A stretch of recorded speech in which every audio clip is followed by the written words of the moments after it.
அனைவருக்கு வணக்கம். நீ நான் காதல் டுடே எபிசோட். என்ன முரளி கிருஷ்ணா, என்ன நடந்துட்டு இருக்கீங்க? ஐயோ அத்தை, நானே ஏகப்பட்ட டென்ஷன்ல இருக்கீங்க. என்ன நடக்குதுன்ட்டு எனக்கும் சத்தியமா ஒண்ணுமே புரியலன்றாங்க. ஆனா கண்டிப்பா இவங்களால நான் சும்மாவே விட மாட்டேன்றாங்க. பிளான் பண்ணி தான் பண்ணிக்கிட்டு இருக்காங்க மச்சான். இங்க என்ன பண்ணிக்கிட்டு இருக்கா மச்சான், உள்ள போலாம் அப்படின்றாங்க. ஏய், நான் உன்னை ஏதாச்சும் சொல்லிட்டு போறேன், ஒழுங்கு மரியாதை போயிடு மச்சான். என்னை உருக்கி உருக்கி காதலிச்சு இப்ப என்னடனா என்ன அந்த அளவுக்கு வெறுக்கிறீங்க அப்படின்னு சொல்லிட்டு அந்த பொண்ணு அழுது நடிக்கிறாங்க. நம்ம தாய் அழாத, அழுறத வச்சு யாராச்சும் வந்துட்டு போறாங்க.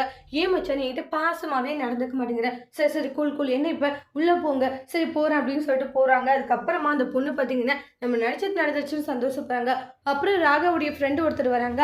அப்படியே அதை பார்த்துட்டு ஆட் ஷூட்ல ராகவ் கூட நடிக்க மாட்டேன்னு சொல்லிட்டு சண்டை போட்டு போனதுதான் இந்த பொண்ணு இப்ப இங்க வந்திருக்கா. மறுபடியும் ராகவ் வேற டென்ஷன் படுத்த வந்திருக்காளோ அப்படின்றாங்க. அந்த பொண்ணு வந்தோடனே எல்லாம் ஷாக் ஆகி எழுந்திருக்கிறாங்க. அப்புறம் ராகவ், ஹே ஹாய் வா, எப்படி இருக்கன்றாங்க. சூப்பரா இருக்கன்றாங்க. சாரி ராகவ், நிறைய ஒன்று இது பண்ணியிருக்கேன், அதெல்லாம் ஒன்றும் இல்லைன்னு ரெண்டு பேரும் அதுக்கப்புறம் சிரிச்சு சிரிச்சு பேச ஆரம்பிக்கிறாங்க.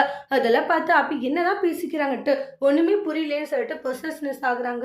அப்புறம் என்னாச்சு இவளுக்கு, ஏன் வெளியவே அப்படி இப்படின்னு போடக்கூடிய நடந்துட்டு இருக்கான்ட்டு திங்க் பண்ணிக்கிட்டு இருக்காங்க. அதுக்கப்புறமா இவங்க என்ன பேசுறாங்கன்னு ஒண்ணுமே கேட்க மாட்டேங்குதுன்னு. ஓ மேடம் பொசஸ்னஸ் ஆகுறாங்களா, நம்ம வேற ஒரு பொண்ணுகிட்ட பேசுறதுன்னு நினைச்சிட்டு ராகவும் திங்க் பண்றாங்க. அதுக்கப்புறமா அவங்க கிட்ட பேசிட்டு இருப்பாங்க. ஒரு டீ சொல்லுவாங்க, டீ எடுத்துட்டு வருவாங்க. அப்ப அப்படி இருந்துட்டு என்கிட்ட கொடுங்க, நான் கொடுத்துட்றேன். இல்ல மேடம்ன்றாங்க. கொடுங்கன்னு சொல்றேன் இல்லைன்றாங்க. சரி ஓகேன்னு சொல்லிட்டு அப்படியே எடுத்துட்டு போறாங்க. இந்தாங்கன்றாங்க. நீ கூட அப்படி உங்க கையாலன்றாங்க. கொடுத்துட்டு இதுதான் என்னுடைய ஒய்ஃப் அப்படின்றாங்க. பார்த்துருக்கு உங்க ஆக்ஷன் கூட சூப்பரா இருந்துச்சுன்றாங்க. சரி ராக வெளியே போலாம் அப்படின்றாங்க. இல்ல இல்ல, அவர் வெளியே வர மாட்டாரு, அவர் வீட்லயே நிறைய வேலை இருக்கு, அதனால நீங்க என்னைக்காச்சும் வீட்டுக்கு வாங்க மதிய சாப்பாட்டுக்குன்றாங்க. சரி ஓகே, உங்களுடைய ஹஸ்பண்ட் ஒர்க்கே பார்க்க சொல்லுங்க, ஃப்ரீ இருக்கிற டைம்ல நான் வரேன். சரி ஓகேன்னு சொல்லிட்டு அங்க இருந்து போறாங்க. இங்க பாரு, பாட்டி ஏதாச்சும் சொல்லுவாங்கன்னு நினைச்சியா இல்ல மேடம்க்கு ஏதாச்சும் பிரச்சனையா? பாட்டி ஏதாச்சும் சொல்லுவாங்கன்னு நினைச்சு உங்க இஷ்டம்ன்றாங்க. ஓ அப்படி, மேடம்க்கு பொசிஷனஸ் ஆகுது, வேற ஒரு பொண்ணுகிட்ட பேசினான்றாங்க.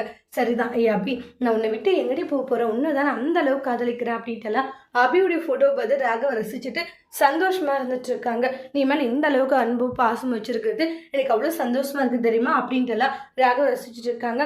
வீட்டுல அந்த பொண்ணு தேவையில்லாத பேசும்போது ராக கோவப்பட்டு கத்திக்கிட்டு இருக்காங்க. உடனே முரளிகிருஷ்ணன் இருந்துட்டு ஐயோ கோவத்துல வார்த்தை விட்டுட்டோமேன்றாங்க. சமாளிச்சுட்டு அங்க இருந்து போறாங்க. எப்படியாச்சும் வாயிலிருந்து உண்மைகளை வர வைக்கணும்னு நினைக்கிறாங்க. அதோட இந்த எபிசோட் முடிச்சிருக்கு.